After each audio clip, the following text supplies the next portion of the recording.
Hello दोस्तों, हमारा दूसरा ब्लॉग में आपका स्वागत है। आपको बता दे कि पूरी ना काय काय बनना मंजरे का है, तुम रियल में बता दे। चल आ जाओ।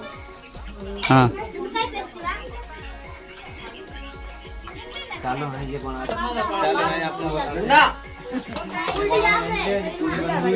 फिर रोटी बना रे मैं अथी बना रे पूरी गुलाब जामुन बन गया, खीर बन गई, सब्जी बन गई, सब्जी सब कंप्लीट है जाए, बस खाना है ताऊ कर दे। तो आज एक रात आज तो तुम रोटी बना काय करने जाता तो रात तो बना नहीं जाते।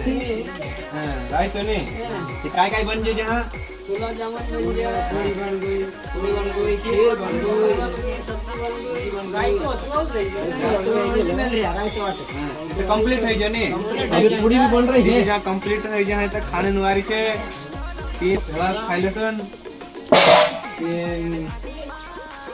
कितने समय लग जाता जहां ज्यादा वार नहीं लगे चलो कंप्लीट दे बस। ठीक दोस्तों, जहाँ तक खाना पीना ना पूरा कंप्लीट है गया हाई तो बस कन्या भोजन कराड़ी ना खाना छे ना गणेश जी विसर्जन करने जाना छे। ज्यादा वार नहीं आई अपना ही भेड़ा दूसरा वीडियो में।